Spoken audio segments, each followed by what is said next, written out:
Hello, everyone. My name is Shayun and I am zooming in today from India. I'm delighted to welcome you on behalf of the Work That Reconnects network. Thank you so much for joining us for the Webinars and Conversation Cafe program, where we are providing a wide range of rich, educational, and supportive online events for our global Work That Reconnects community. Our intention is to strengthen the web of the community while reaching beyond its current edges to weave deeper connections with others who are contributing to the great turning in diverse and complementary ways. Today, we are excited to welcome you to Threads of Connection. This is a special initiative by the Social Justice Committee of the network with the intention to shine a spotlight on facilitators of the work who operate in places where work that reconnects is not that common or popular. The first edition of this panel took place in May of this year, and we are so happy that we are able to end 2025 with another panel. And now I'm so excited to welcome to the screen my colleague and volunteer, Denise Pang.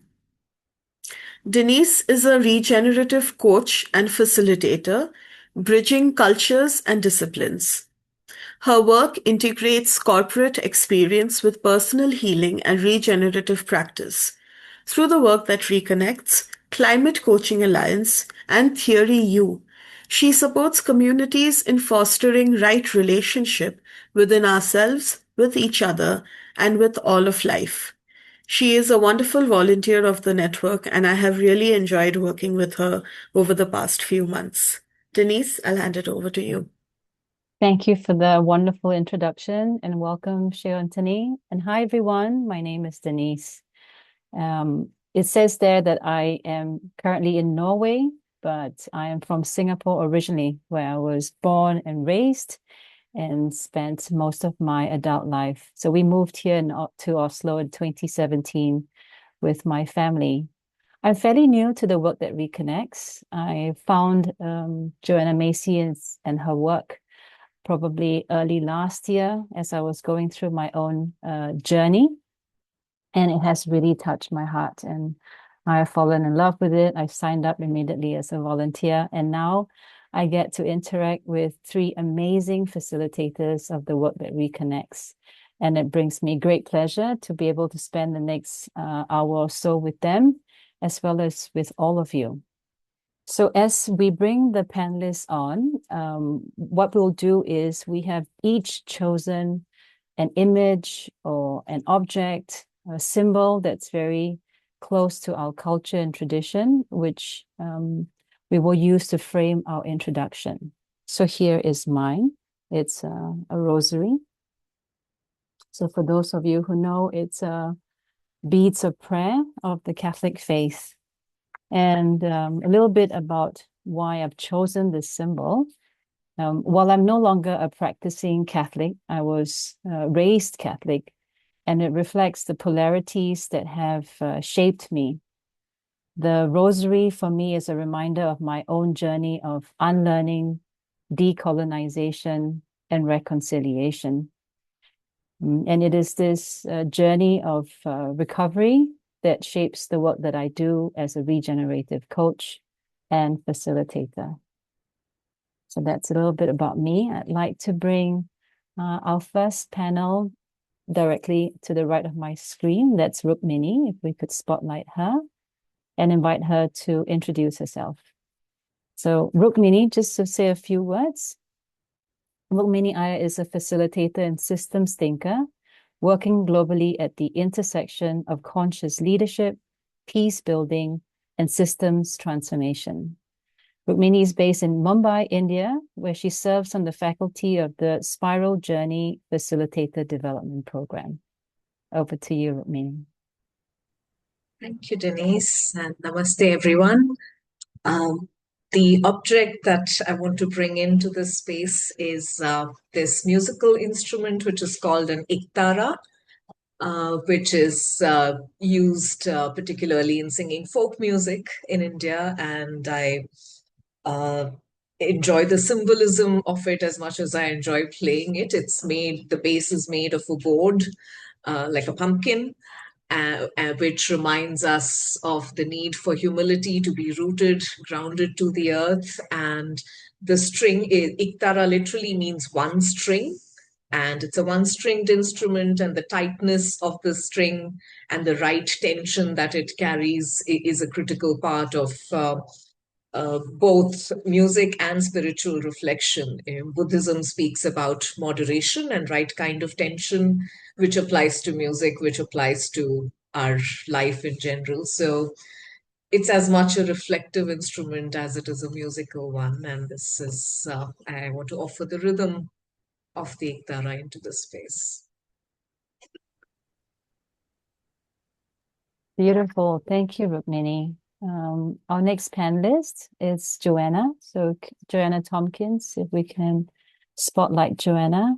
So Joanna is a wilderness guide, artist, and Work That Reconnects facilitator, bringing ecological awareness into practice through art, nature immersions, workshops, and song circles, co-creating spaces for individual and collective action as the Work That Reconnect takes root in South Africa.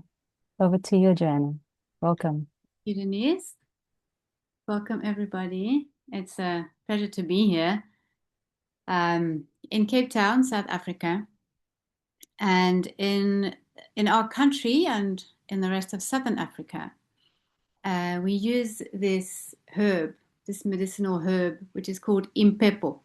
Impepo is the name in Zulu and in some of the other Nguli languages that we have in Southern Africa. Impepo is a herb that serves to call in the ancestors. So in many of our traditional rituals here in Southern Africa, there is no way to start without burning impepo, because it invites the presence of the ancestors. And beyond the knowledge of those Bantu tribes that inhabit this part of Southern Africa, we have the indigenous Khoisan tribes who are the ancestors of all of us here present today. So we have also the tradition inherited from them in a much deeper generational sense. And for them, it was a sense of cleansing, and they were deeply animistic. So they would not necessarily be only relating to their ancestors, but to all the webs of life that were surrounding them 20,000 years ago. So impepo is a big part of our culture here, and we use it, we burn it before our rituals, before our Work That Reconnects rituals. And here is in my garden, we have it, we all have it. It is a very beautiful herb, beautifully scented, and it's flowering now because it's summer here. I know it's not summer for all of you. And so it's a beautiful, beautiful scent. So it's alive in my heart, in my garden, and in our rituals. Thank you. Thank you, Joanna, for really grounding us back to our ancestry. Last but not least, I'd like to bring into the spotlight Amanda. Amanda Yik is the founder of Shinrin Yoku Hong Kong. She is an award-winning ANFT certified forest therapy practitioner and trainer, and an ICF certified professional coach. Over to you, Amanda. Oh, she's joining us from Hong Kong. Yeah. Yes, thank you, Denise. I can't believe I just put award-winning in my bio. So I'm Amanda, and I am from Hong Kong. I am living in Hong Kong, and the symbol that I want to share today, I put it in an image that I'm going to share. I hope the technology works. Let me just make it full screen. So this is, if you can't see it, please let me know. This is an image of Guan Yin. And Guan Yin, I think, to anyone who's been practicing the Work That Reconnects, it's probably not an unfamiliar symbol because of the practice Bodhisattva check-in. So the Guanyin is the name of the Bodhisattva that's associated with compassion.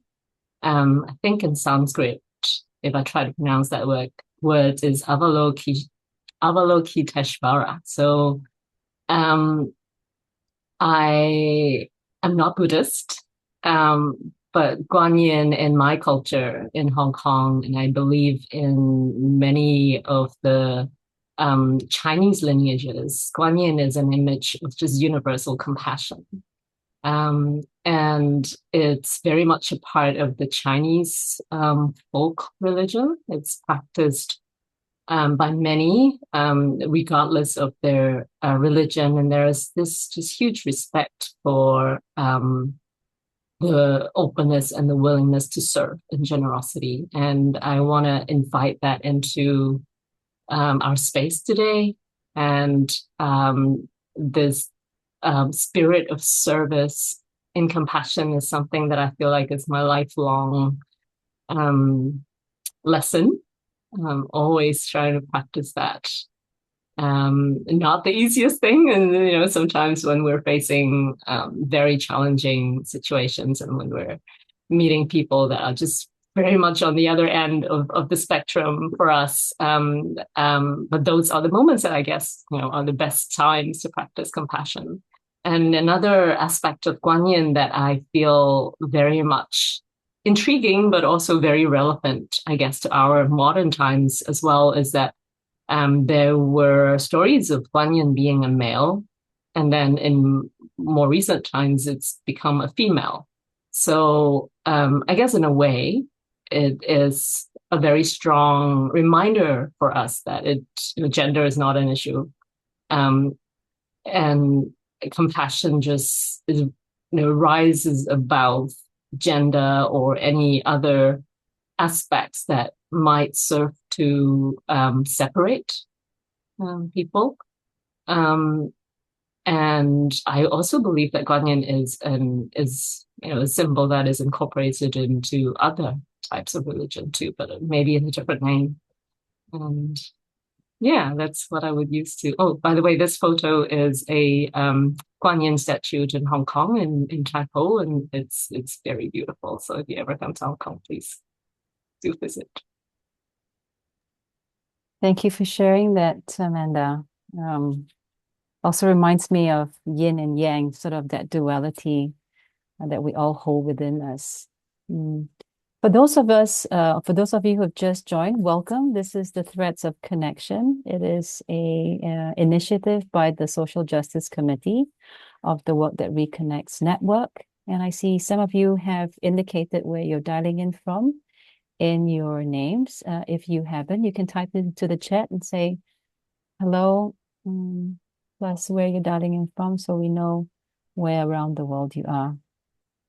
For this panel conversation, we are spotlighting countries in Asia, or at least our Work That Reconnects facilitators based in Asia and South Africa. So now next round, I'd like to invite our facilitators to share a little bit about how they came to this work, perhaps a pivotal moment in their facilitation or in their own personal journey. So Amanda, you were last to speak. I would just invite you to start and we can go reverse. Sure, yeah, happy to do that. The first time I encountered a Work That Reconnects practice was in 2020. I was in Australia and it was just before COVID. So I feel like just before the world kind of changed in so many different ways.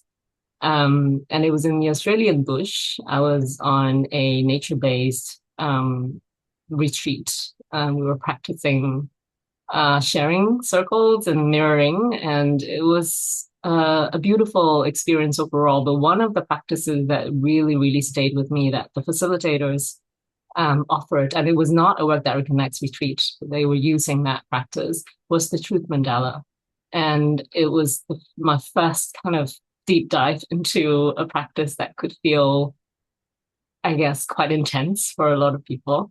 And and it was challenging for me, but also I guess it was facilitated in a way and held in a very strong container that made me feel like I can step in and I can tune into my emotions and express them in a way that will just be fully witnessed as they come and go. So it left in me, I think it just hit me in such a way that something was stirred inside. And I think all the cells of my body were screaming, oh my God, I feel like I need more of this. And what the facilitator said by the end of that practice was, if this resonated with you, if it landed with you in a way that feels like it feels like an invitation, then take it home and offer it to others.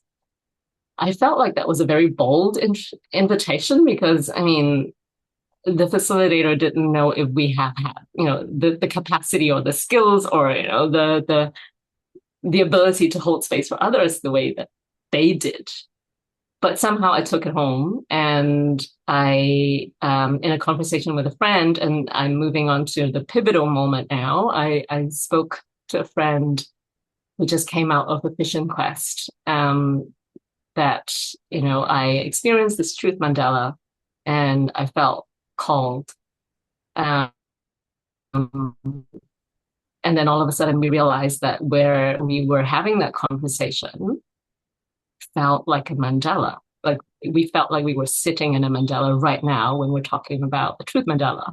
And then I was like, do you want to facilitate that with me? So I just kind of threw that invitation straight onto her as well. And then she took that invitation too, and we worked towards it. We did a lot of preparation because neither of us have actually facilitated Work That Reconnects practices before. And we managed to somehow pick a day that happened to be also a solar eclipse. Of all days of the year, somehow it was happening on a solar eclipse. And it was a beautiful day. It was a perfect day for that ritual. And it was intense. It was everything that we imagine a truth Mandela would be in terms of the strength of everyone just really opening up, and the beauty of us kind of claiming that space for honoring ourselves, honoring the emotions and the stories that we hold, and then being able to express that. And since then, I felt like I don't just need these practices for myself. If there is the opportunity, I want to hold space for others too to experience that. And then, I thought, if I want to do that, I need to learn. I need to observe. So I signed up to facilitator training, which happened over COVID, and since then, I became a facilitator, and it's been such a joy and privilege and pleasure, and a challenge so far, and I'm sure we have more time to share about that too, the rest of that journey. Absolutely. Thank you, Amanda. Wow, so much I want to delve into, but let's hear from Joanna. Share with us how you got into this work and what was a pivotal moment for you. I heard about the Work That Reconnects in 2019, and I was discussing it with a friend of mine who practices and facilitates nonviolent communication. And I also realized that my good friend Rachel was also interested in the work. And so I did a facilitation training with Lydia Violet, and I did a lot of reading and started my organization, Gaia Speaking. So it's a whole pivotal moment, which took about a year, when I really engaged into the work. And I think maybe the aha moment, which I think is something common to all of us, both followers and facilitators of the work, is that there is that aha moment of feeling that understanding, that deep belonging to the core values that Joanna Macy speaks. And so some of the YouTube videos were really revelatory to me. just feeling so connected to her on a personal level, feeling like it was really speaking to my heart, because it really symbolizes the crossroads for me between that spirituality, that deep yearning for spirituality, which I haven't been brought up in a religious background, but yearn for the spirituality as all humans do, and also the intellectual grounding in ancestral knowledge, the cross between the ancestral knowledge and the intellectual wisdom, and that really spoke to me. And the lightness with which Joanna Macy brings it to the world, I think that is very poignant. The lightness and the joy in which she brings this difficult work. So to be able to hold that difficulty with such lightness is fascinating, and it's something that I wanted to be able to bring to this country.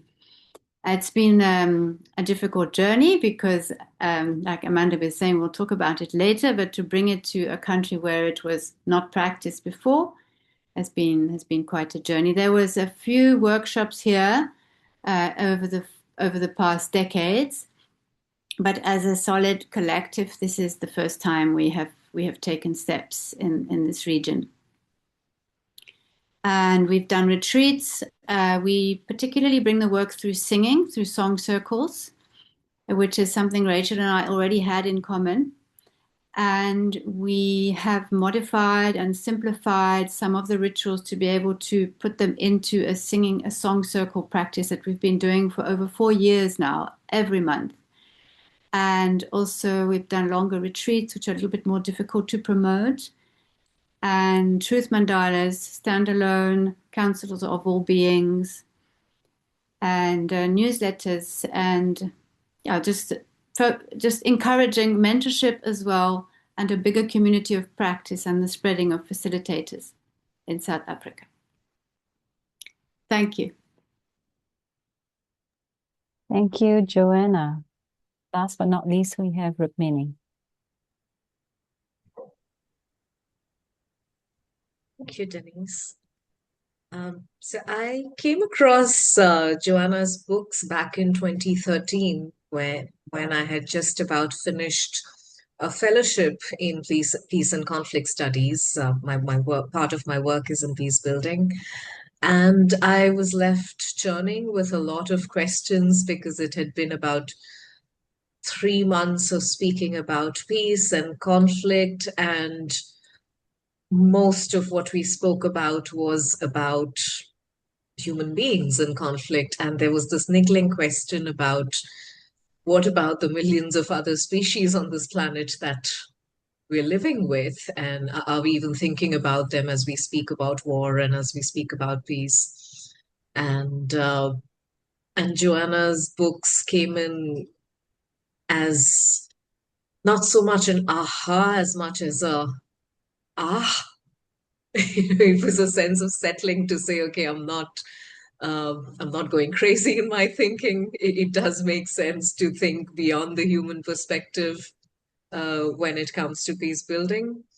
And yeah, so since then I kept exploring the processes in the work and more of her writings. And it was only during COVID, during the first lockdown in 2020, that I actually attended a workshop facilitated by a lady called Lakshmi Venugopal, who's a practitioner of this work. She's based in the south of India, and she offered an online journey around the spiral, which felt like arriving home. It felt like the body received what it really needed to receive at that point in time, and inspired me to get trained in the work. I got trained with the Spiral Journey Facilitator Development Program with Molly Brown, who's co-written a lot of books with Joanna. So Molly and Constance and Mutima were my teachers there. And then, of course, the work has explored, and the exploration has continued in many different ways. It's integrated into, I think, all of my work, but also in my being. and in my worldviews. And it feels like this is really the work of our times right now. So yeah, that's how I relate to this work right now. Wonderful.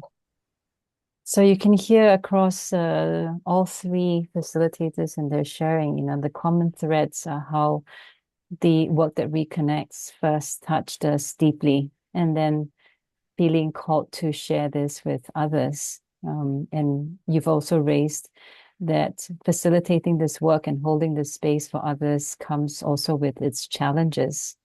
So in our next segment, we will be inviting our panelists to speak from a stream of consciousness. So without, over preparing or over censoring too much, just speaking from the heart as we explore deeper questions, some of these quite challenging ones, but all questions that matter. And while we might not be able to get, clear answers to all of them, I think it's more important that we start to weave our stories and experiences. So, Rukmini, you're still on Spotlight, and I will continue with you. And the first question is, where have you seen resistance to this work in your country, or where you have facilitated it? And what do you think lies beneath that?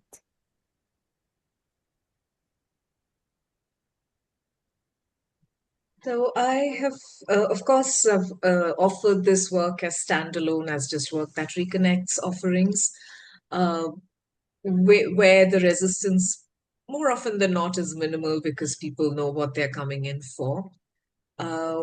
Where I have attempted to integrate this work in corporate consulting or sometimes even in peace building spaces, I find there is resistance that comes largely from fear of vulnerability, because these are often spaces where rational processes dominate and the orientation is towards productivity and performance. And in such spaces, very often the idea of just reflection and connection it gets labeled as weakness. And I imagine that beneath that is the exhaustion of constant striving and performing. Because in those spaces, invariably, when people eventually pause and slow down, the tears arrive before words do, and anger arrives before words do. And that's absolutely okay and welcome that there is space for that as well. It's just that space is not often created through other approaches of other worldviews, and that I think is the gift of this work. Even as there is resistance, there are always openings if we trust the process. Yeah. So as some of the practices like the truth mandala, for example, can go quite deep. I think in a environment where the participants maybe come from that place of, rational thoughts or results oriented, it's quite a different level of being. Thank you for sharing that. Let's see. Amanda, would you like to share? We could spotlight Amanda, please. Thank you. I think resistance is very much a part of this work, actually. I have tried, there was one time that was very memorable for me. It might come across as a failure in a sense, because there are three of us together. We wanted to offer an act of hope / Work That Reconnects day retreat. And we've been putting it out there. We've seen people showing interest, but in the end, no one signed up. And then, we took a good look at what's going on, and this was the first time we tried to put something out there to just the general public. And before that, we've done sessions with organizations, with universities, with groups that are perhaps already more aligned in terms of that worldview or consciousness. But we never tried putting it to the whole wide world in Hong Kong. And then we realized that, yeah, it is just so far from where people are in what they see as important in life. And I'm not saying that whatever they see as important is not really important. They all are. However, it's just that the pace of life, right, the demands of life, pushes people to a corner in the sense that that's all they want to think about. How do I get to work? How do I make more money? How do I put food on the table? And then when I'm done with that, by the end of the day, all I wanted to do is just escape, right? To not think about anything else. Maybe just go on to social media and or watch TV, right? There is so much pain when we look carefully to what's lying underneath the lack of, I guess, the lack of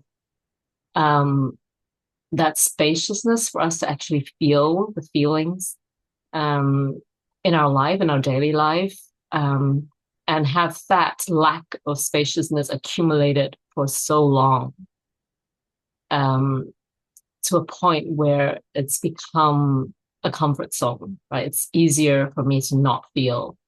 It's easier for me to not pause, not slow down, and just keep going, no matter how tired I am. I guess just somehow hypnotize everyone into thinking that this is okay. Oftentimes it's until something goes really wrong, then we realize that no, it hasn't actually been okay. But that decision to stop and maybe take a good hard look at what's actually happening in our life takes a lot of courage. And I think what Rukmini was saying about fear of vulnerability, and the underlying fear and anger, that's all very, very real. I guess being in Hong Kong, there's also, I think, overall a sense of an immigrant spirit. Hong Kong is very much an immigrant city. Most of us did not. I mean, my generation is different. I was born in Hong Kong, but most of my previous generation were not born in Hong Kong. We're immigrants. So that immigrant mentality of just make it work, right? With whatever we have, the can-do spirit. Yes, it is resilient and highly creative. But also in the midst of that, we lose the opportunity to bring about a different reality that actually could make life easier and better for everyone. That's a big undertaking for a lot of people, and I think that's where the resistance come in, right? Why don't we just carry on? Because everything seems to be okay. We're fine. But yeah, it's very difficult to face the truth sometimes. I see a lot of parallels in Singapore, the constant pursuit, of more, of better, of productivity, of efficiency, and also a sense of helplessness. Like, if we allow for space for feelings, then what can we do about it, really? So it's better to not go there unless we have an answer for it or we have some actions. Last but not least, Joanna, if you'd like to speak to where you have seen some of the resistance to this work. Yes, I have a lot to say about this. Firstly, I concur it is indeed a part of the work.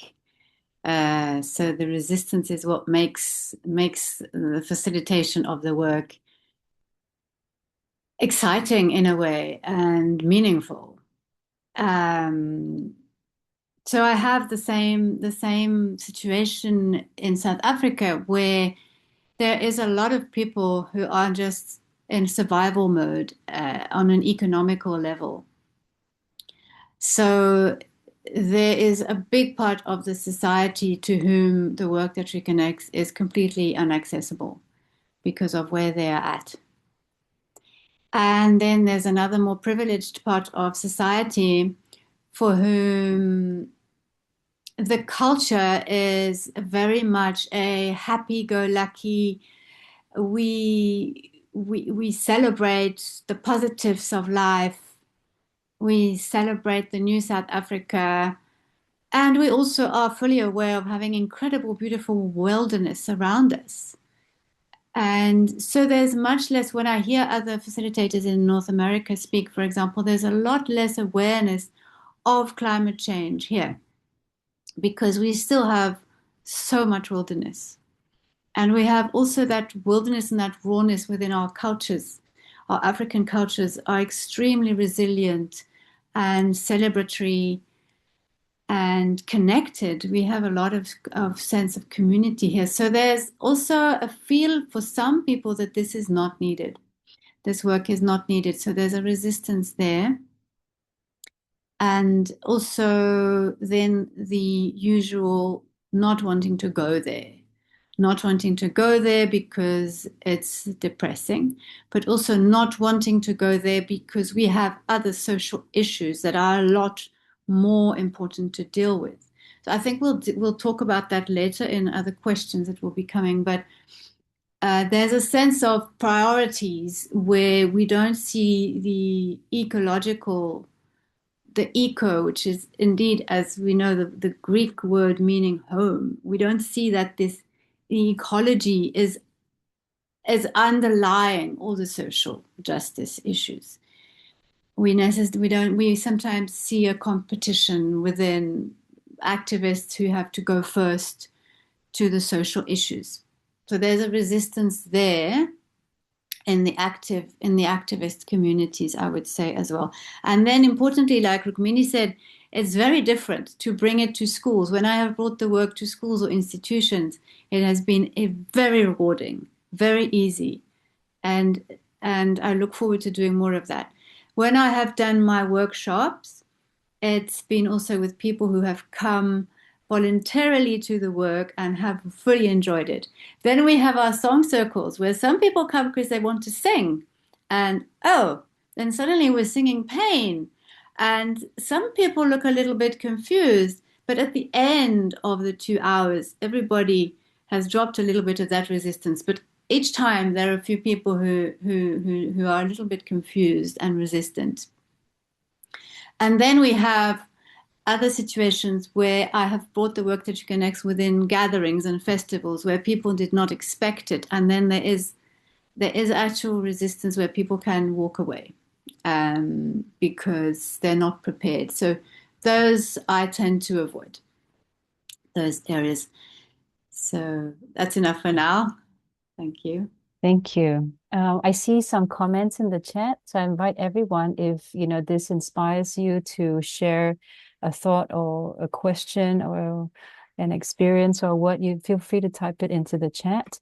After this spotlight round, we'll be putting everyone into smaller breakout groups for us to discuss and share what is resonating within you or what within your own culture or context is asking for this work. But in the meantime, I have a couple more questions to go into. So building on the thread of, the challenges and resistance that's part of the work would be, going down deeper to what are then the wounds and the disconnections within each of your contexts that you think the work that Reconnect can truly touch. Yeah, so as an example, I recently facilitated the 7th generation exercise in Singapore with a fairly young group, and they were moved at the idea of connecting with an ancestor because of the great divide, multi-generational divide between the young and the older generation. And that, for me, showed as one area that this work could do more of. What are you seeing in your context? Let's have Amanda be spotlighted, please.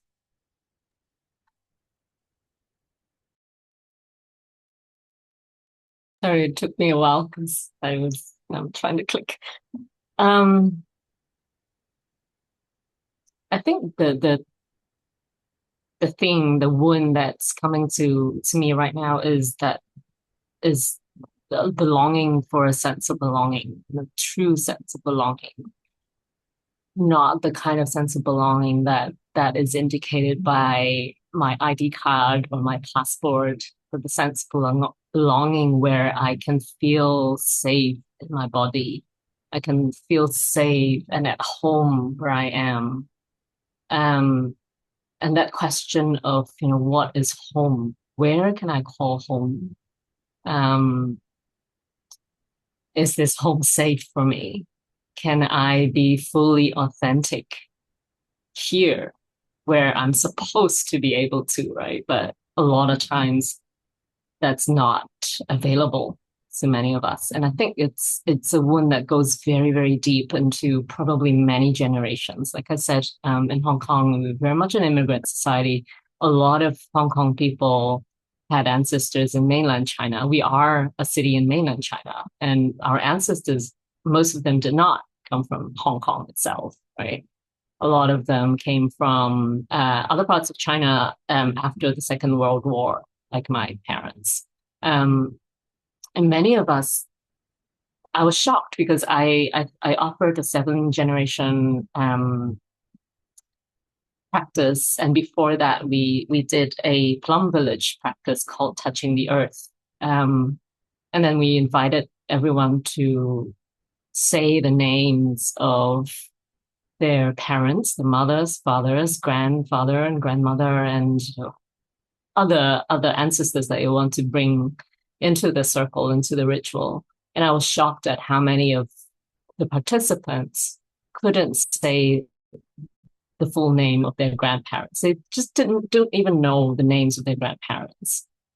I have no idea where the rest of my family is, except for the ones that managed to move to Hong Kong. So it touches a very, very deep wound. I'm feeling emotional right now, and I'm saying this.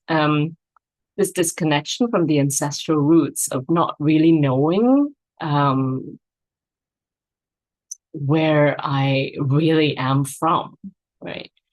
And I think this practice, Work That Reconnects practice, the ways or the entry points where I find healing is it offered me a pathway of finding the sense of belonging through me being kind of an earthling, right? Like what Joanna was saying, that eco, the home, right? This earth is my home, is universal to everyone, right? To every human being on earth.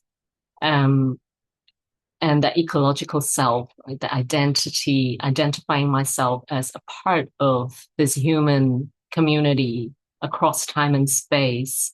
I think it really helps in giving. I think it's a huge consolation. It's a comfort. It does not stop me from needing to find that sense of belonging from my own ancestry.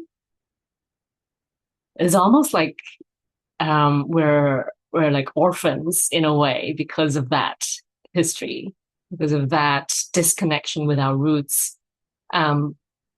But orphans need a home too. And this earth, right, and these practices that help us to reconnect with where we are in this web of life, web of connection, definitely contributes to that healing. Yeah, I feel like I've said it way more than 2 minutes, but I'll just pause there. No, thank you for your trust and vulnerability, Amanda. Being a child of both the colonizer and the colonized, I carry very much the same feelings of not having a sense of belonging, and trying to find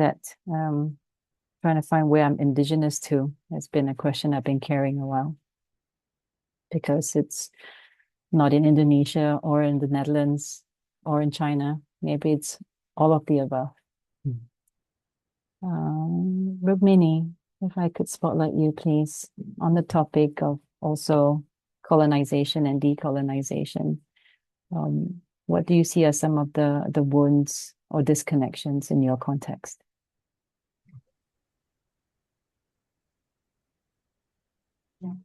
Still present to what Amanda shared. And to add to that, here in India, I think we carry deep wounds of separation, some because of colonization, but also because of indigenous instances of separation that were created through particularly the caste system, and also divides which are increasingly becoming more and more polarized around religion and gender and class. And these are not just social constructs, right? That they're deep psychic imprints, and they run across centuries of hierarchy and domination and colonization added and in many ways aggravated those wounds. And so in this context, on the subcontinent, it does feel like the work that reconnects opens a space to what has been in many ways numbed for a long time. That ability to grieve together, to share, to sense our shared longing to belong somewhere and belong to each other. And the work, in a way, is a great reminder of the fact that our liberation is really entangled with each other. So, yeah, on this land, in this subcontinent, I certainly feel like it's the wounds of social construct which have fossilized over centuries and in many ways deepened because of recent politics as well.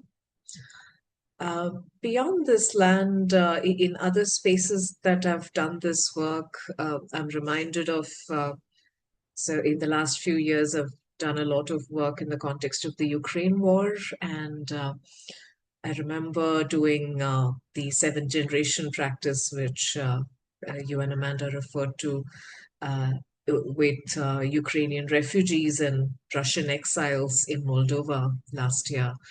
And it was fascinating and at the same time disturbing to notice the wounds that came from our idea of linear time, which I think has in many ways been reinforced because of colonized education in so many parts of the world.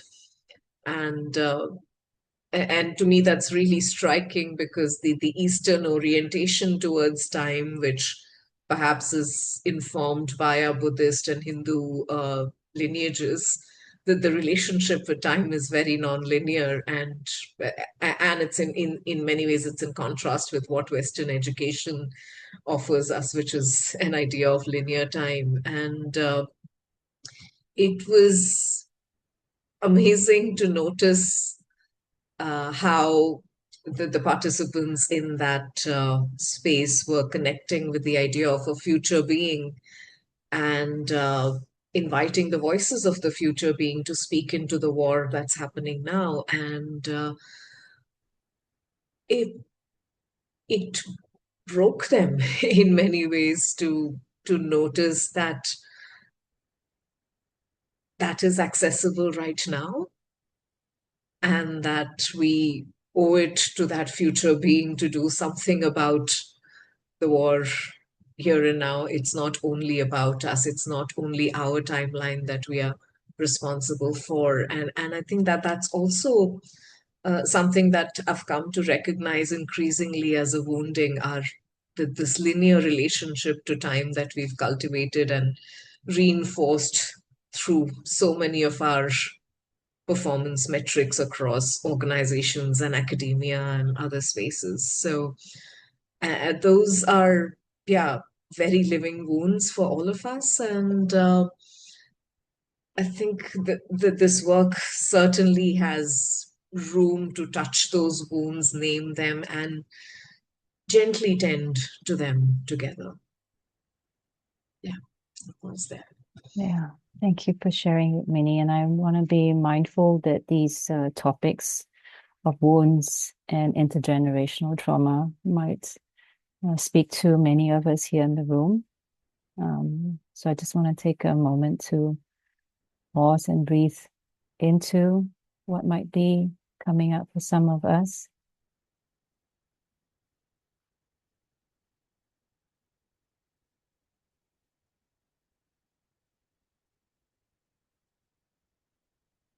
I remember one of the things Joanna said was the heart that breaks open can hold the entire universe.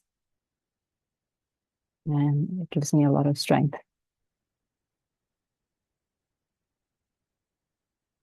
Joanna, over to you.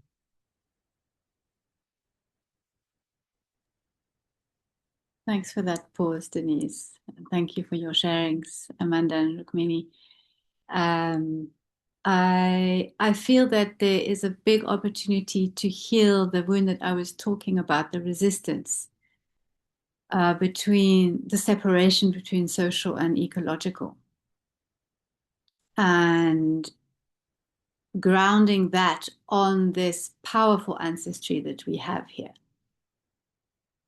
There is an indigenous sense of belonging that is stronger than even the colonization and even the apartheid that we have suffered here. And there's a sense of belonging to the natural spaces here that is also stronger than that divide. So there's an opportunity for the work to help to weave people together and join in with these weavings that are happening all over the country. It's a very difficult, it's a very unknown country, I would say, around the world. The politics in South Africa, the social, economical, and political situation is very different from any other country in the continent. The Republic of South Africa started in 1994. So that's post-apartheid, and there was a big, big process of truth and reconciliation that is incredible.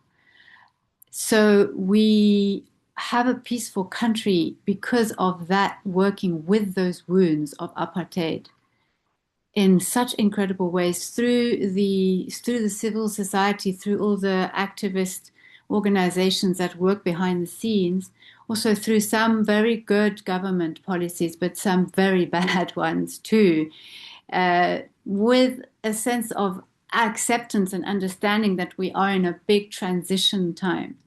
So in a way, the Work That Reconnects can participate in that, working with those open wounds and healing that divide between what is seen as removed to our intellectual understanding, that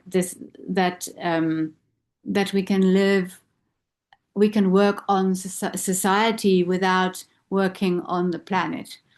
So I think that's one of the big excitements I have in facilitating this work, and moving very cautiously towards facilitating to other groups of underprivileged who have, well, we call them here historically disadvantaged groups, because those are the groups that suffered during apartheid.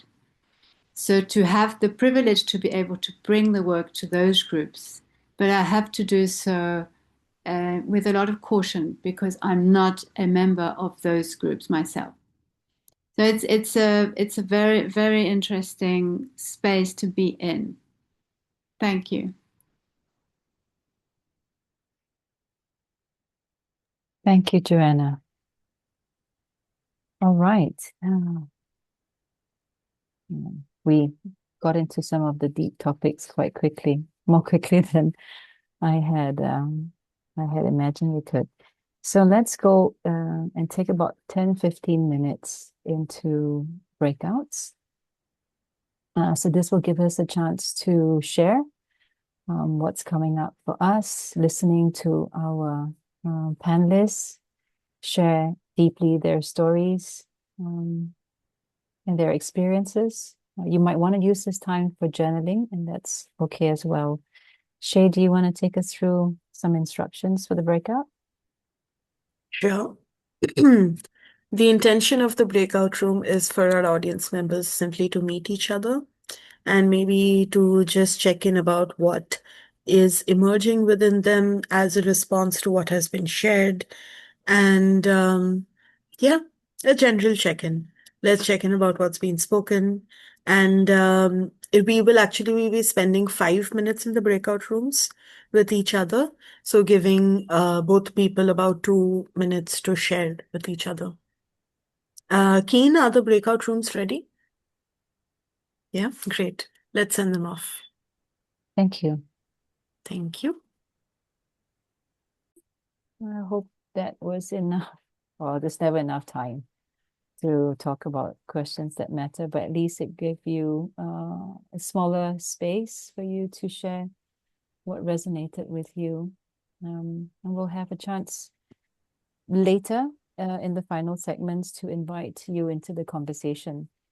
But moving forward, we will spotlight now the 3 panelists, and we'll go into an open dialogue where it's not just one question discussed in rounds, but like a proper panel discussion. Yes. Okay. Well, we'll get a chance to have a conversation. So if we could have Rukmini spotlighted, great. All right. So now that we've had a chance to sort of regroup and come back in, what we heard just at the introduction and during the spotlight round was how you've come into this work, what were pivotal moments for you, and then going into topics of, where you see the resistance and probably the underlying wounds and disconnection showing through these resistance. So we go into sort of an open discussion now in terms of how do you feel when you encounter, these moments while facilitating? What supports you and how do you move forward? So anyone can jump in. You are also welcome to ask each other questions.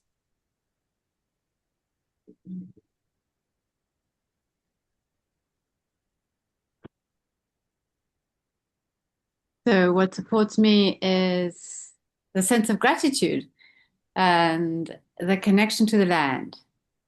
And in a workshop environment, what supports that resistance is bringing in other participants who are the most connected to the land that we stand upon.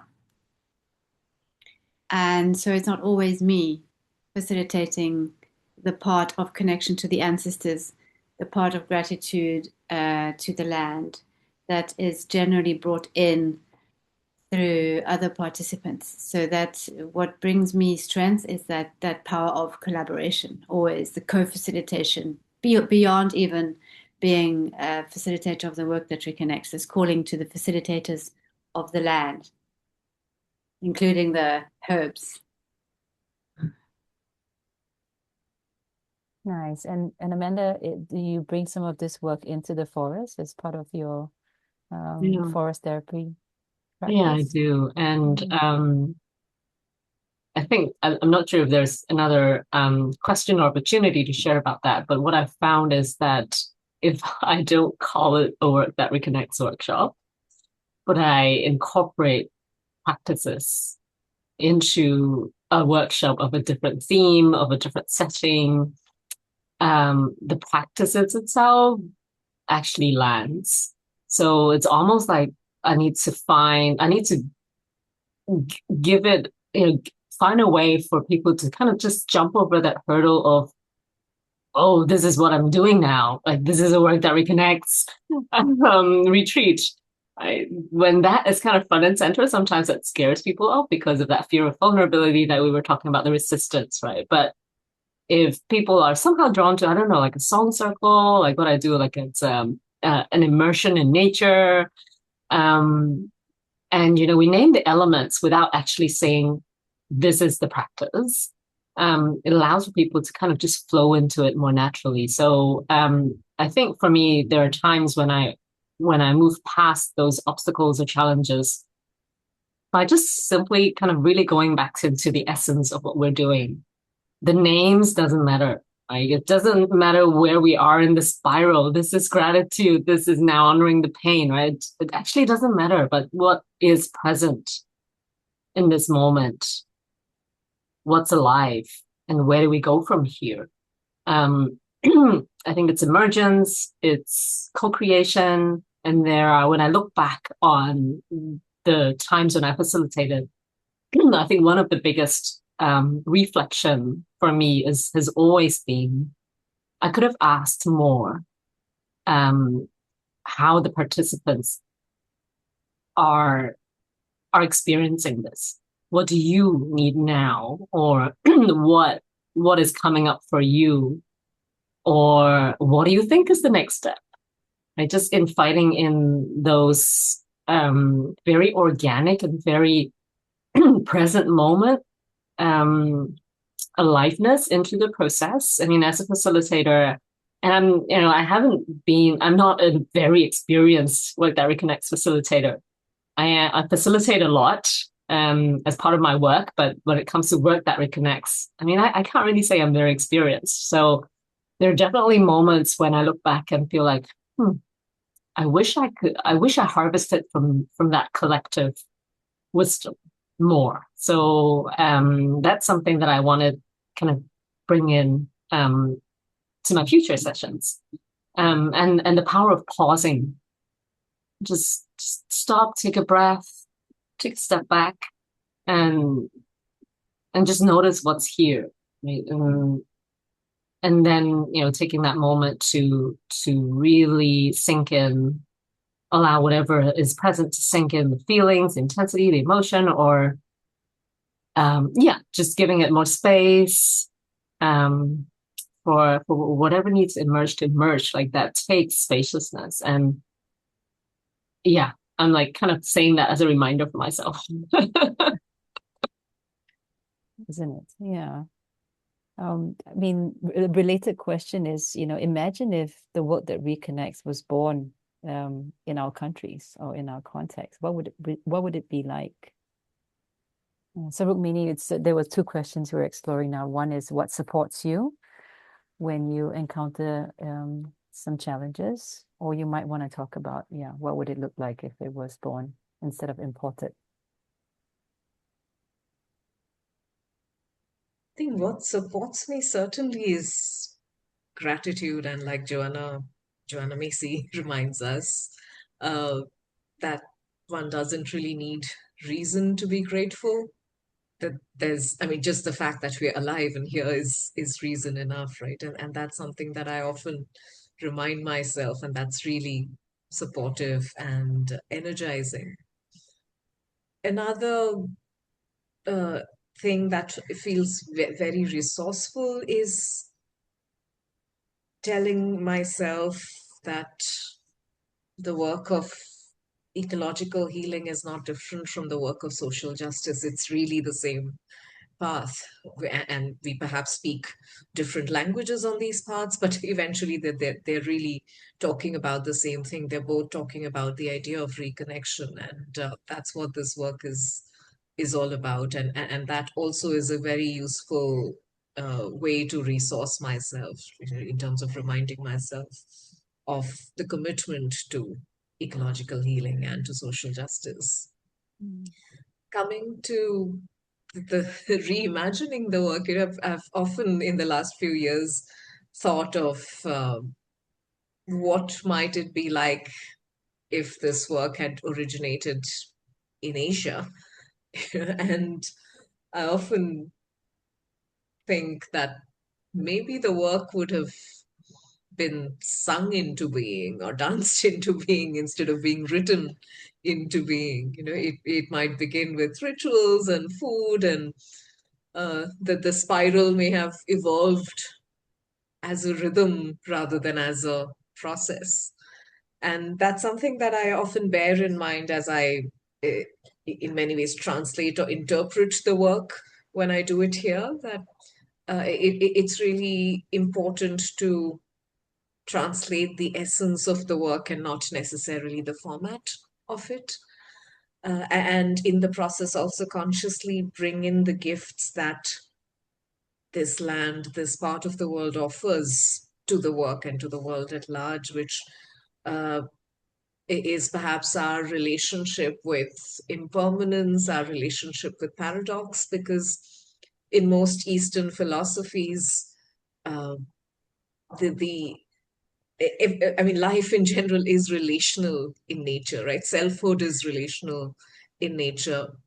And so we don't really need to be resolved in our being to be able to act from compassion. And there's a very, I want to say, indigenous sense of comfort with mystery that these lands bring, and a reverence for interdependence, and therefore also a cultural memory of cyclical time. And I think that's a huge gift to this work, which needs to be perhaps offered with more reinforcement for the work to strengthen as well. Thank you. Yeah, I think that's very interesting that we are speaking from the lands of the ancestors, the ancestors and the indigenous people that we refer to in the work. And what I've found here, working as I've been engaging in a path of mentorship. So what I offer is a free mentorship to anybody who would like it, and I just guide people through the self-training here. So what I'm finding is a lot of people, not many people want to do the full classic facilitation of the work, and might not even become registered facilitators, but will always find some elements of the work that they can adapt and use in their environments, maybe in permaculture. Working with growing food is a big thing also here in Africa. Working with social equity, and working in the areas that we call the townships. Here we talk a lot about going to work in the townships, working with communities. And it's not easy to take the work as it is into a township, because it is highly intellectualized. But if we can take it into smaller morsels and also decode it in a way that it can be spoken in our indigenous languages, then it can be extremely useful, because it has the energy of a work that has been around for so many years, and it carries that essence that comes from the worldwide network. So it has that power, but it does need to be taken with more simplicity in these contexts where it's novel. That's how I find, and working with this free mentorship, I get to see that essence, and I get to see how we can make it a South Africanized work that can transpire in different ways. So related to that would be, what strengths then would those in the global South, or, South Africa, Asia, China, bring into this work? What strengths that are not currently here or not fully seen?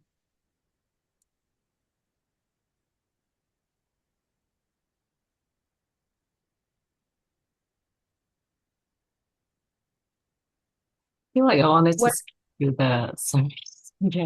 that question about what would it be like if Work That Reconnects was born out of my culture. I think, like Rukmini said, it probably would involve a lot more eating, like celebrating and socializing in a way that I think is less of it happens in a more structured way within the Work That Reconnects. There is the socializing and connecting and vocalizing, but it's probably more structured than it would usually happen in my culture. And I think sometimes that very structured way of sharing can be challenging for people in my city, in my culture. And the need to vocalize. I mean, of course, in the in the full range of the practice with the Work That Reconnects, there are so many different ways of expressing and participating. But I do find that there a lot of the strength and the power of the work comes from being able to verbalize our experience or to express them in a way that other people comprehend. That can be very challenging for people in my culture. There is this, I guess, a reference for silence, for restraint, for moderation, for balance, right? Or even for harmony. That is just so innate in our blood that we don't even know that we are embodying or embracing those values. Sometimes in a Western culture, we just come across as quiet. We don't speak out. We're often the only ones in the table that did not raise our hand to talk. That doesn't necessarily mean that we don't have something in us that's needing to be seen or heard, but often it's just a different way of bringing that into the room. I think that could be a challenge, but I imagine that could also be a strength, that innateness of understanding that there's something so much bigger than us.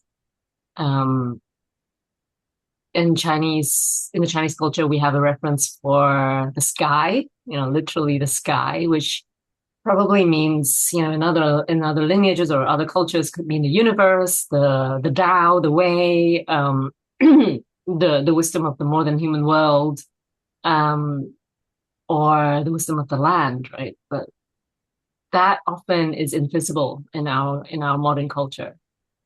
I do find that in a way it's already within us in some Asian cultures. It's just that we don't speak of it. We don't really put that kind of front and center. But it's kind of the theme song that runs through the generations that have lived on in this land. Harmony with nature and harmony with other human beings. Sometimes seen in a negative way can be felt as like a compromise, a sacrifice of the individuality of each person. But there is beauty in that too, that I feel like can be celebrated more, maybe in different ways. I mean, the Elm Dance is one of the kind of a favorite thing I want to do in any kind of work that reconnects, retreat or practice. We don't do that enough.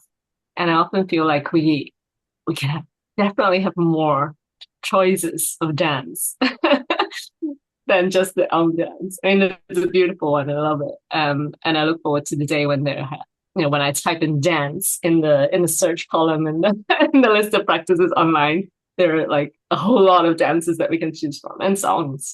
We have a lot of songs, but yeah, I think we need more dances. Yeah, that's a great invitation to add more like in the different resource ways library. of just expressing that. Yes. Yeah. Sorry, there was a lag and spoke over you. No, I was just saying that the invitation is open to add to our resource library. On the topic of culture, it's also from an Asian culture, it's not often encouraged to show emotions. So I can imagine when we're in honoring our pain for the world, it takes a while for people to sort of overcome the deeply ingrained values of not showing emotions to actually feeling that they can. Have any of you experienced that? How have you held the space for others?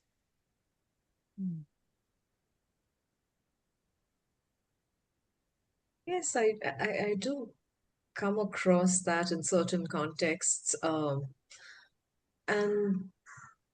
I think to me, it also has to do with the idea of the self being a relational thing, right? Therefore, we the way we grow up, at least in this part of the world, um, is that the self is a contribution of the collective. We are threaded through different parts of the collective, and therefore the idea of not showcasing too much individual emotion perhaps is also a nod to the fact that the emotion belongs in the field. It belongs in the collective, and it needs to be honored as such and not privatized. Right. And therefore, I find it helpful to not judge the lack of emotion that's being expressed as much as to uh, name from time to time what the field might be holding, and then allow for the group to process that in whatever way the collective wants to process it in that moment. And it does not have to be individualized necessarily. And just the lack of expression does not deny the emotion. I think we're also very colonized by certain forms of expression, right? Like Amanda was speaking about the whole, uh, focus on verbalizing and vocalizing the work and the responses to the work. And if we were to, I think part of decolonizing the work is also about recognizing different forms of expression and different forms of participation, to notice that presence is participation enough sometimes. And can we learn to honor that as we hold space for this work? Wow, this is really rich mentorship from all of you and all your experiences. Joanna, did you want to add to any of these topics or ask a Yes, question? I do believe that movement is very important here. Maybe on the other end of the spectrum, we move a lot and we express a lot. And there's also, instead of going into silence, there's also the potential for honoring our pain for the world to move towards anger. So there has to be also a good knowledge of how to hold those spaces here as moving into those difficult topics.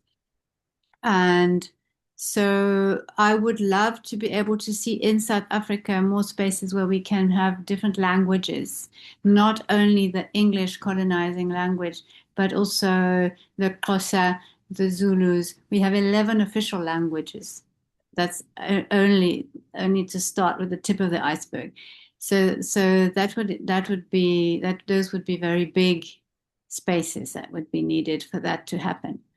But in terms of feeding back into the work, I think I always want to move away from the US centric aspect of the rituals, and I want to develop some that are based on the ancestral knowledge of the San people. And so that we don't always refer to what happens in the American continent. We tend to do that in spiritual settings here, and in around the world, we tend to do South American, North American rituals in our Thanksgiving, but we have so many that exist already here. So that's a way of decolonizing the work in our own space here, and then to inform, and at the same time inform back to the network with some rituals that are African rituals and songs. And so, for example, when I can't read the bestiary because the bestiary responds to American species, and we have so many species here within the Cape Floral Kingdom and within the African wilderness. And so to modify them, but to also bring new rituals is one of the strengths that I think we can bring here when we have a solid network of facilitators. Mm. Mm. Just a couple more questions, and then we will go into a collective visioning where the audience will be invited to participate in the conversation. The next, I guess, area to explore would be, I guess we've covered quite a lot, but maybe one, like what truths do you hesitate to speak in the Work That Reconnects spaces? but you know that needs to be heard. And perhaps this is related to what you mentioned, Joanna, about sometimes like you don't belong in some of these communities, so it's sort of harder or more challenging for you to facilitate the work. So I live in Oslo, Norway, and I clearly do not look Norwegian, and nor do I speak it well enough to be able to facilitate the work. And I think sometimes that holds me back from doing the work, from bringing this work to communities that might need it. Yeah, so it's open to any of you. What do you think we need to speak, maybe first, truth to ourselves in bringing the work across communities? Well, if I can pick it up again, what is difficult for me, and this I speak from a very vulnerable space, is that I have been challenged, that I'm not the right color and I'm not from the right background to be able to go into those spaces. And in my case, I'm not only not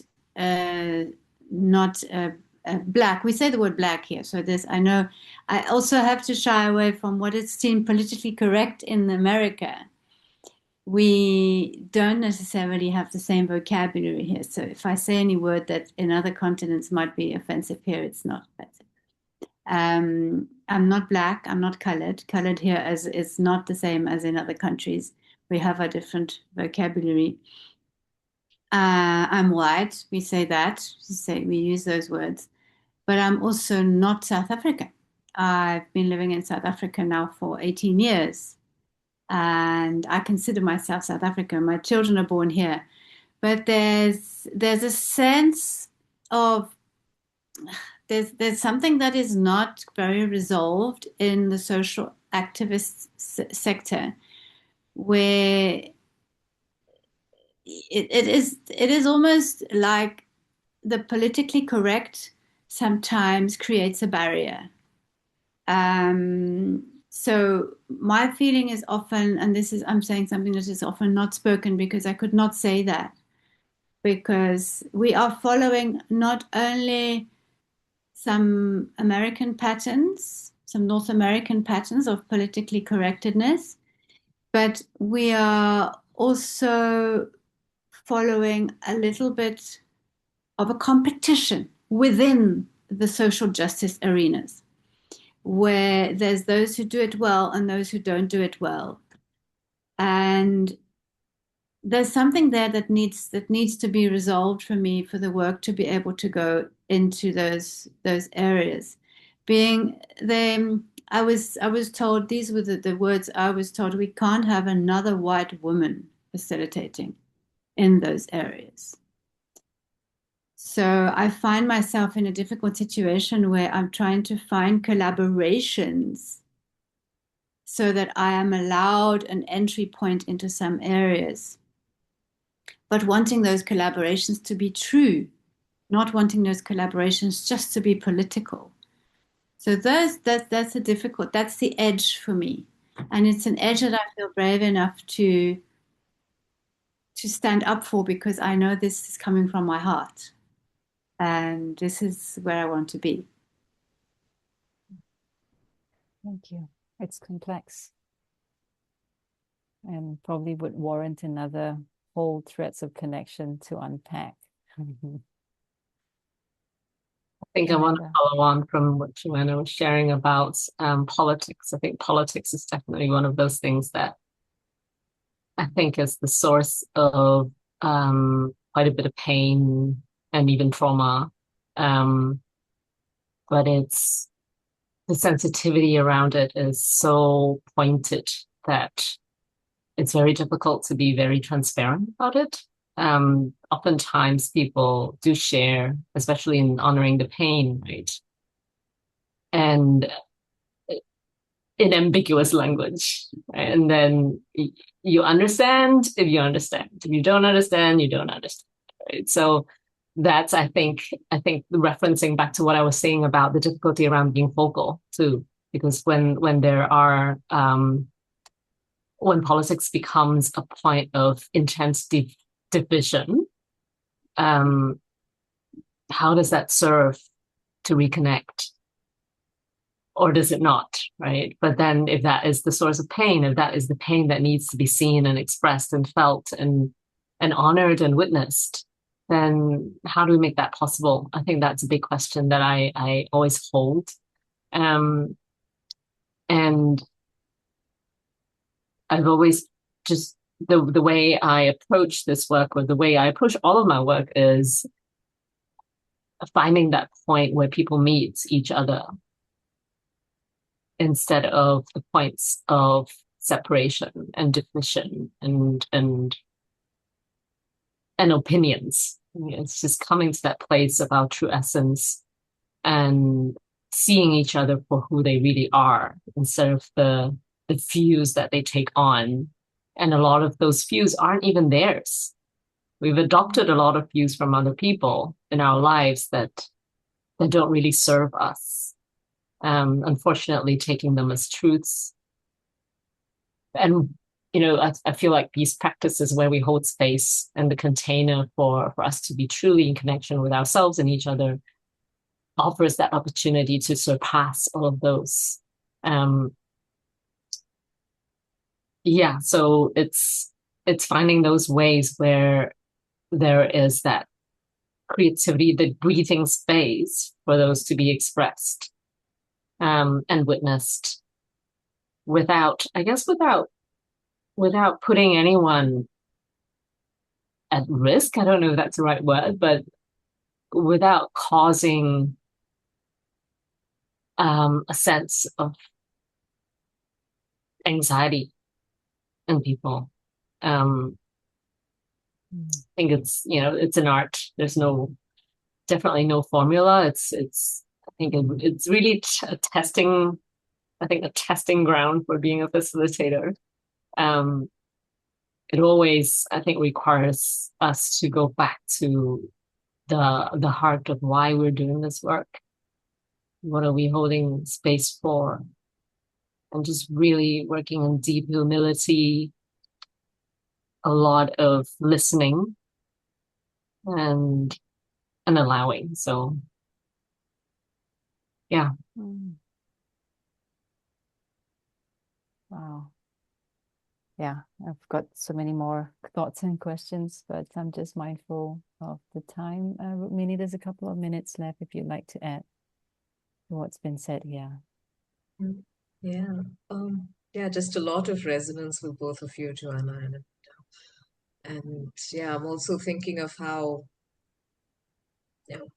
holding depth in a world that largely rewards performance, that's how most of our systems are still designed. It does require a certain sense of persistence and patience and a constant return to presence. And that for me has often been the edge in this work. And also sometimes to name the fact that we cannot connect with the earth while continuing to ignore human systems of oppression that are alive and thriving, and therefore to be able to hold both of it together, the yearning and the longing for reconnection, and the fact that we are in an imperfect world and something needs to be done about that. Co-holding that can sometimes feel confusing and draining, and at the same time is the work that is being called forth through us, and it does become important to recognize that connection without courage to call out what is not working. That connection without courage is just sentimentality. It's not really true connection. So to really build that capacity as a human being to stay courageous through discomfort, I think is what life is calling forth from all of us, and that is also the central thread in this work as I see it, and that's perhaps all of our responsibility as living beings in this time and space. Yeah, we've been in conversation now for over 90 minutes, and right from the beginning, when you shared how you've been called to do this work, just keeps showing up in your, responses, in your sharing, in your perspectives. Can really feel your passion for this, and it's really been an honor. So in the last 20 minutes or so, Shay, if you're still, I think we're going to invite the audience to come into conversation. So you can chime in, either unmute yourselves, or you can put into the chat. I see some have already suggested some dance moves that we can refer to. That's wonderful. So the question for all of us is, what would it look like for us to recognize the roots of the Global South within the work that reconnects? Yeah, so I'll read it again. So you've heard our panelists talk about some of the specific nuances within their context, the challenges and resistance, the underlying wounds and disconnections. And at the same time, they are also the strengths that we bring into this work.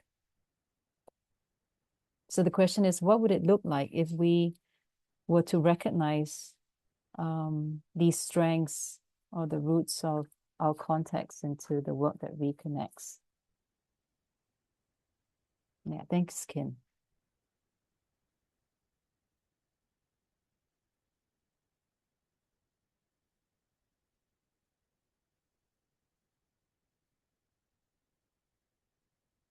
Would anyone like to unmute yourselves? I feel called to invite Mary Stringer from Australia. I'd really love to hear your perspective on this work. Thank you, Denise. It's interesting because I was just thinking I would love to see, what I could imagine is the Work That Reconnects website having resources in multiple languages, as Joanna has spoken of. And also, listening to Joanna, I was picturing resources in those simpler, less intellectual, like descriptions of the kinds of processes that would, I'm sure others too, but Joanna particularly spoke of how you could make them suitable for people in villages who don't want everything so wordy and intellectual. So picturing resources on that web page, including videos and music and dance, and yeah, that's my thoughts.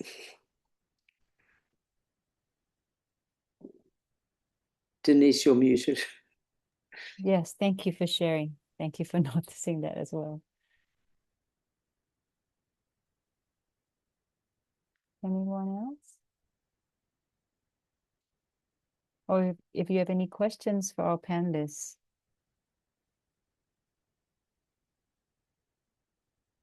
Feel free to unmute yourselves.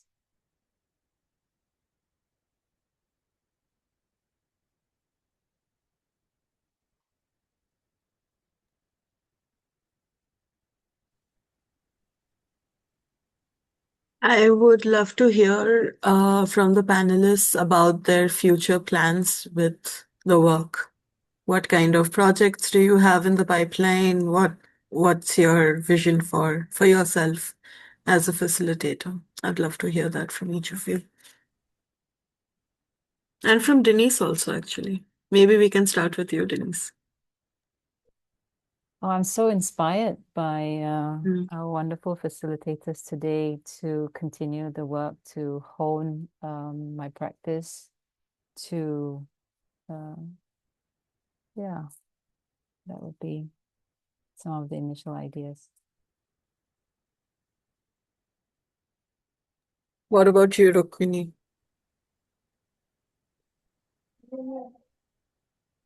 One thing I certainly wish for is doing more in-person work in India, which has been challenging given resource constraints and all of that. But yeah, doing more of this in local languages, exploring more non-verbal ways of doing the work. I think that that's something that I'm certainly keen to look at. And also marrying this work with systems thinking, which I think we as a network are also attempting to do through the CAPRA course. But I think that there's a lot of value in integrating the two bodies of work, because that in some ways also gives us language uh, to bring this work into spaces which may not otherwise be open to doing this work. So that is another pathway that I'm really looking to explore in 2026. Nice. Amanda, what about you?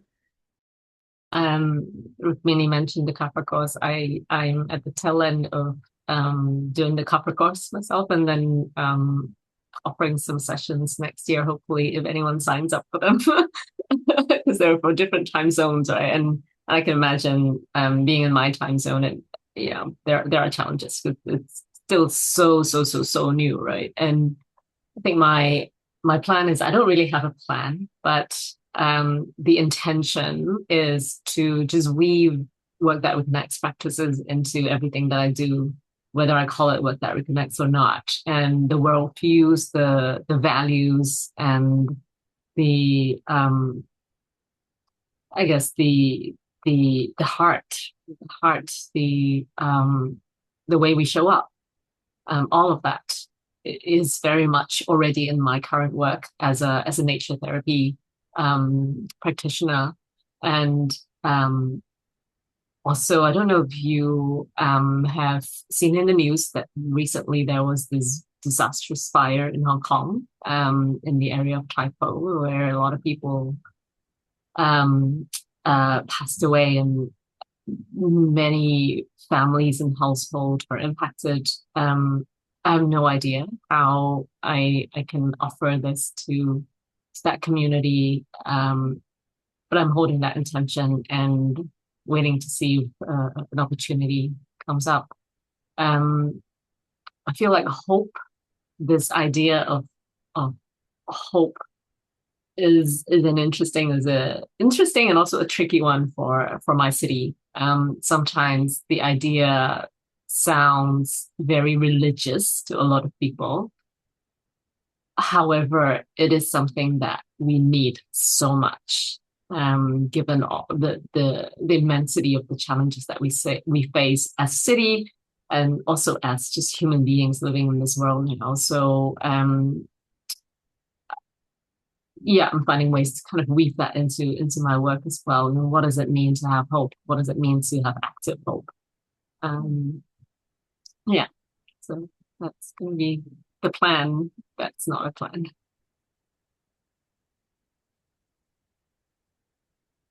Joanna, did you want to share your plans? So what's your hope? I've shared a little bit about this idea that I have of doing mentorship, offering free mentorship.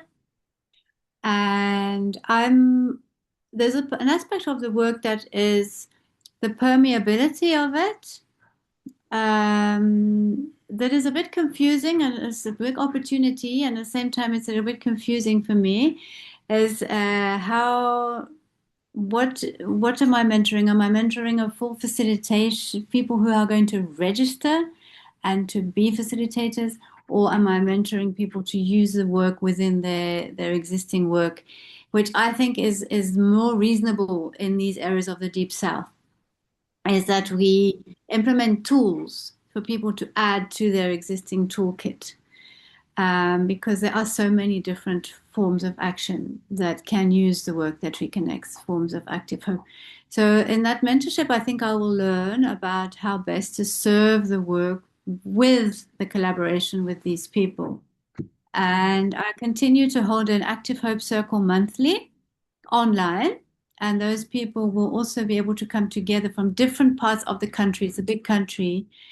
So they can also practice, because there's not a lot of opportunities as well of new facilitators to practice here in the country. So realistically speaking, they will probably use it within their own fields of action. And then I will continue with the song circles because that's become a bit of a classic, and that's what I'm known for. And we are writing songs as well, so those will feed back into the resources, and hopefully some of them will be in African languages. I had Sorry, go ahead. We've had difficulty in doing full weekend workshops, and even full day workshops have been quite difficult. So it's going to be a lot more of weaving. I want to work also in fields of permaculture. And I have a lot of exciting ideas. Yeah, I was going to ask if your song circles have been posted on the events or the calendar page, because that's what's really missing. There's not a lot of events at the Asia or Pacific time zones. So another idea building on what's being shared is like a community of practice that we could do this virtually, that come together and yes, to practice and to encourage emerging facilitators. I could look at an online format, but our formats of songing are in person. Okay. So I don't promote them on the network because we're such a little hub. Yet. All right. Then if there are no further questions from the audience, any final words? Social permaculture. Okay, that's what Mary's sharing. Thank you. See, lots of wisdom in the group. And this has been a wonderful opportunity to meet some new faces. Yeah, so I think Shay had asked sort of the final question, which is, what is everyone's hope or dream or seed that you're planting? Maybe just as a closing, to say thank you to our wonderful facilitators for taking 2 hours of your time and sharing with us so authentically and so deeply your experiences and your perspectives. It's really inspiring to spend this time with you. You're amazing. And to Shay, to Kin, and to Helen for all the tech support, making everything run so smoothly today. Any final words, Shay, before we close? Yeah. No, just want to say thank you so much. Thank you to everybody.